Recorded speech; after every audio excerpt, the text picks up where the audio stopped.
اعوذ باللہ من الشیطان الرجیم بسم اللہ الرحمن الرحیم السلام علیکم ورحمۃ اللہ وبرکاتہ۔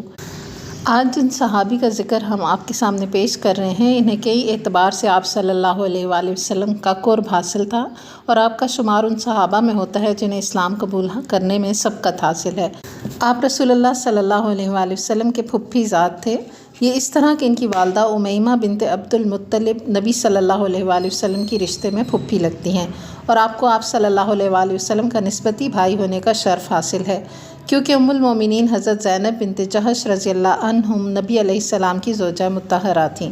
جی ہاں، ہم ذکر کر رہے ہیں ایک عظیم المرتبت صحابی جو کہ پہلے خوش نصیب شخص ہیں جن کے ہاتھ میں پہلی مرتبہ اسلام کا پرچم تھمایا گیا، اور انہیں یہ عظمت بھی حاصل ہے کہ سب سے پہلے انہیں ہی امیر المومنین کے لقب سے پکارا گیا۔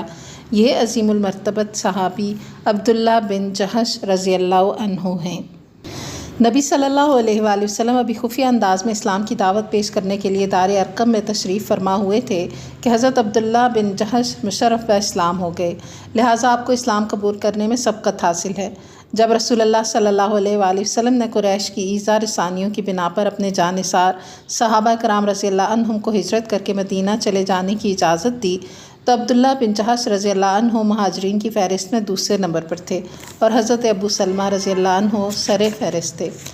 ہجرت کرنا یعنی راہ خدا میں اپنا گھر اور وطن چھوڑنا حضرت عبداللہ بن جحش رضی اللہ عنہ کے لیے کوئی انوکھی بات نہ تھی۔ یہ اور ان کے افراد خانہ اور قریبی رشتہ دار اس سے پہلے حبشہ کی طرف ہجرت کر چکے تھے، لیکن اس دفعہ ہجرت کا پروگرام پہلے کی نسبت وسیع پیمانے پر تھا، اس لیے کہ تمام ہی اہل خانہ، عزیز رشتہ دار، مرد و زن، بوڑھے جوان اور بچے سبھی اس میں شامل تھے، کیونکہ یہ پورا گھرانہ ہی مسلمان ہو چکا تھا۔ جب یہ خاندان مکہ چھوڑ کر سوئے مدینہ روانہ ہوا تو ان کے گھروں میں ویرانی پھیل گئی۔ ایسے لگتا تھا گویا ان کے گھروں میں کبھی کوئی آباد تھا ہی نہیں، اور ایسا ہو کا عالم تھا جیسے ان گھروں میں کسی نے کبھی رات بسر ہی نہ کی تھی۔ حضرت عبداللہ بن جحش رضی اللہ عنہ اور ان کے ساتھیوں کو ہجرت کیے ابھی زیادہ عرصہ نہ گزرا تھا کہ سرداران قریش مکہ معظمہ میں چکر لگانے لگے، تاکہ یہ معلوم کر سکیں کہ مسلمانوں میں سے کن لوگوں نے ہجرت کا راستہ اختیار کیا ہے اور کون کون یہاں آباد ہیں۔ یہ معائنہ کرنے والوں میں ابو جہل اور عتبہ بن ربیعہ بھی تھے۔ عتبہ نے بنو جحش کے گھروں میں دیکھا کہ تیز ہوائیں ان میں گرد و غبار اڑا رہی ہیں اور دروازے کھڑکھڑاتی ہیں، اور یہ گھر ویران ہیں، اپنے مکینوں کو ترستے ہیں۔ ابو جہل نے کہا، یہ کیسے لوگ ہیں کہ انہیں اپنے گھروں کی بھی پرواہ نہ تھی؟ ابو جہل نے تو حضرت عبداللہ بن جحش رضی اللہ عنہ کے خوبصورت اور عالی شان گھر پر قبضہ جما لیا اور اس میں باقاعدہ رہائش اختیار کر لی۔ جب حضرت عبداللہ بن جحش کو اس بات کا علم ہوا کہ میرے گھر پر ابو جہل رہائش پذیر ہے تو انہیں افسوس ہوا۔ انہوں نے آپ صلی اللہ علیہ وآلہ وسلم کی خدمت میں اس بات کا تذکرہ کیا۔ آپ کی پریشانی دیکھتے ہوئے نبی صلی اللہ علیہ وآلہ وسلم نے فرمایا، اے عبداللہ، کیا تمہیں یہ بات پسند نہیں کہ اللہ تعالیٰ جنت میں تمہارے لیے ایک خوبصورت گھر بنا دے؟ عرض کی، کیوں نہیں اے اللہ کے رسول صلی اللہ علیہ وآلہ وسلم؟ آپ نے فرمایا، جنت میں تیرا گھر بن چکا ہے۔ یہ بات سن کر حضرت عبداللہ بن جحش رضی اللہ عنہ بہت خوش ہوئے۔ حضرت عبداللہ بن جحش رضی اللہ عنہ کو یکے بعد دیگرے 2 ہجرتوں کے بعد ابھی مدینہ میں قرار ملا ہی تھا، اور قریش کے ہاتھوں بے پناہ اذیت اٹھانے کے بعد انصار کی معاونت و ہمدردی میں ابھی تھوڑی سی راحت محسوس ہوئی ہی تھی کہ انہیں اچانک اپنی زندگی کے کٹھن امتحان اور تلخ تجربے سے گزرنا پڑا۔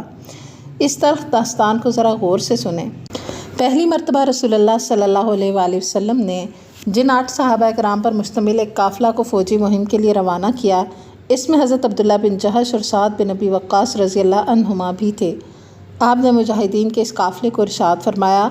آج میں تمہارا امیر ایک ایسے شخص کو مقرر کرتا ہوں جو تم میں سب سے زیادہ بھوک پیاس کو برداشت کرنے والا ہے۔ پھر پرچم حضرت عبداللہ بن جحش رضی اللہ عنہ کے ہاتھ میں تھما دیا۔ یہ تاریخ اسلام کی وہ پہلی شخصیت ہیں جنہیں سب سے پہلے اہل اسلام کے لیے ایک فوجی دستے کا امیر مقرر کیا گیا۔ آپ صلی اللہ علیہ وآلہ وسلم نے حضرت عبداللہ بن جحش رضی اللہ عنہ کو اس سفر کے لیے ہدایات دیں اور ایک خط دے کر انہیں مہم پر روانہ کر دیا، اور ارشاد فرمایا کہ وہ 2 دن کا سفر طے کر کے اس کے بعد یہ خط کھولیں۔ جب انہیں سفر میں 2 دن گزر گئے تو حضرت عبداللہ بن جحش نے خط کھول کر پڑھا۔ اس میں تحریر تھا، جب تم میرے اس خط کو پڑھو تو آگے چلتے چلے جانا۔ جب طائف اور مکہ کے درمیان ایک نخلستان آئے تو وہاں پڑاؤ ڈال دینا اور یہاں بیٹھ کر قریش پر کڑی نگاہ رکھنا،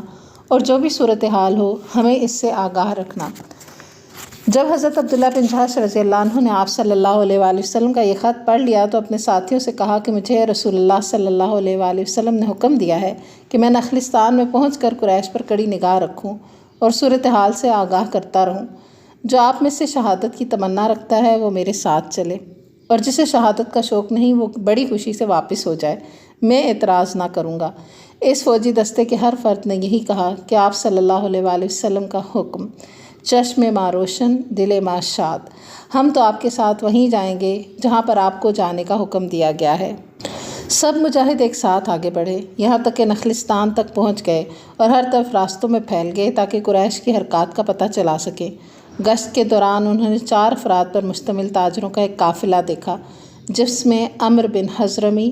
حکم بن کیسان، عثمان بن عبداللہ اور مغیرہ شامل تھے، اور ان کے پاس قریش کا مال تجارت وافر مقدار میں موجود تھا۔ یہ سب مشورہ کرنے لگے کہ کیا کریں، یہ حرمت کے مہینوں کا آخری دن ہے، اگر ہم انہیں مار دیں تو یہ حرمت کا مہینہ ہے، اس مہینے کا خون بہانا درست نہیں، اور پھر اس سے تمام عربوں میں بے چینی پھیلے گی۔ اگر ہم انہیں کچھ مہلت دے دیں تو یہ شام تک حرم کی حدود میں داخل ہو جائیں گے اور اس طرح یہ ہم سے بچ نکلنے میں کامیاب ہو جائیں گے۔ کافی غور و فکر کے بعد انہوں نے یہ فیصلہ کیا کہ انہیں مار دیا جائے اور جو کچھ ان کے قبضے میں ہے اسے لے لیا جائے۔ یہ فیصلہ کرتے ہی اس تجارتی قافلے پر حملہ کر دیا گیا، ان میں سے ایک کو مارا گیا، 2 کو گرفتار کیا گیا اور چوتھا بھاگ نکلا۔ حضرت عبداللہ بن جحش اور ان کے ساتھی دونوں قیدیوں اور سامان سے لدے ہوئے اونٹ لے کر جب مدینہ آئے اور رسول اللہ صلی اللہ علیہ وآلہ وسلم کی خدمت میں حاضر ہو کر کارروائی بیان کی تو آپ نے ان کی اس کارروائی کو ناپسند کیا اور ان سے کہا، میں نے تو آپ کو اس کارروائی کا حکم نہیں دیا تھا، میں نے تو صرف یہ حکم دیا تھا کہ ان کی نقل و حرکت پر نگاہ رکھو اور ان کی خفیہ کارروائیوں سے ہمیں مطلع کرو۔ دونوں قیدیوں کو تو آپ صلی اللہ علیہ وآلہ وسلم نے اپنے پاس ٹھہرائے رکھا تاکہ ان کے متعلق کوئی مناسب فیصلہ کریں اور سامان میں سے کسی چیز کو ہاتھ نہ لگایا۔ آپ صلی اللہ علیہ وآلہ وسلم کے حالات دیکھ کر حضرت عبداللہ بن جحش اور ان کے ساتھی حواس باختہ ہو گئے اور انہیں اس بات کا شدت سے احساس ہوا کہ ہم تو آپ صلی اللہ علیہ وآلہ وسلم کے حکم عدولی کر کے ہلاک ہو گئے، اور مزید تکلیف دہ صورتحال یہ پیدا ہوئی کہ تمام صحابہ کرام نے ان سے بائیکاٹ کر دیا۔ جو بھی سامنے آتا منہ پھیرتا اور سب کی زبان پر یہی کلمہ تھا، یہ وہ اشخاص ہیں جنہوں نے آپ صلی اللہ علیہ وآلہ وسلم کا حکم نہیں مانا۔ اس وقت تو ان کی کوئی پریشانی کی انتہا نہ رہی جب انہیں معلوم ہوا کہ قریش اس واقعے کو آپ صلی اللہ علیہ وآلہ وسلم سے بدلہ لینے کے لیے اپنے حق میں استعمال کر رہے ہیں اور تمام قبائل میں پروپیگنڈا کرتے ہیں کہ محمد صلی اللہ علیہ وآلہ وسلم نے حرمت کے مہینے کو حلال کر دیا، اس میں ناحق خون بہایا، مال چھینا اور بے گناہوں کو پکڑا۔ حضرت عبداللہ بن جحش اور ان کے ساتھی بے پناہ غم و اندوہ میں مبتلا ہو گئے اور انہیں شدت سے اس بات کا احساس ہوا کہ ہم یہ اقدام کر کے بہت بڑی مصیبت میں گرفتار ہو گئے ہیں۔ ایک دن یہ غم و اندوہ اور پریشانی کی تصویر بنے بیٹھے تھے کہ ایک شخص اچانک انہیں آ کر مبارکباد دینے لگا اور کہا کہ اللہ سبحانہ وتعالیٰ نے تمہیں بری کر دیا ہے، اللہ نے تمہاری اس کام پر رضامندی ظاہر کی اور اس سلسلے میں اپنے نبی پر قرآن نازل کر دیا۔ یہ خبر سن کر وہ خوشی سے اچھل پڑے، اور اب یہ حال ہے کہ تمام صحابہ ان سے خوشی سے گلے مل رہے ہیں اور انہیں مبارکباد دے رہے ہیں اور ان کی آیات تلاوت کر رہے ہیں جو ان کے حق میں نازل ہوئی ہیں۔ آیات یہ تھیں جو اس سلسلے میں نازل ہوئیں: یسألونک عن الشہر الحرام قتال فیہ قل قتال فیہ کبیر وصد عن سبیل اللہ وکفر بہ والمسجد الحرام واخراج اہلہ منہ اکبر عند اللہ والفتنۃ اکبر من القتل۔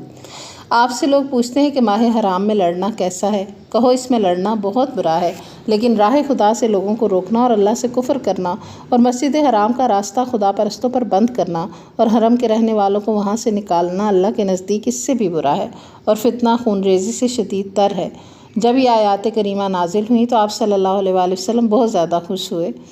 مال تجارت بطور فدیہ قبضے میں لے کر قیدیوں کو آزاد کیا اور حضرت عبداللہ بن جحش رضی اللہ عنہ اور ان کے ساتھیوں کی حوصلہ افزائی کی۔ اسے تاریخ اسلام کا سب سے پہلا معرکہ قرار دیا جا سکتا ہے۔ یہی وہ معرکہ ہے جس میں مال غنیمت حاصل کیا گیا۔ اسلامی تاریخ میں یہ پہلا پرچم ہے جسے آپ صلی اللہ علیہ وآلہ وسلم نے اپنے ہاتھ مبارک سے تیار کر کے امیر قافلہ کے ہاتھ میں دیا، اور حضرت عبداللہ بن جحش رضی اللہ عنہ وہ عظیم شخصیت ہیں جنہیں پہلی مرتبہ امیر المومنین کے لقب سے پکارا گیا۔ عبداللہ بن جحش رضی اللہ عنہ نے میدان بدر میں بھی کارہائے نمایاں سر انجام دیے، لیکن غزوہ احد میں آپ نے کمال کر دیا۔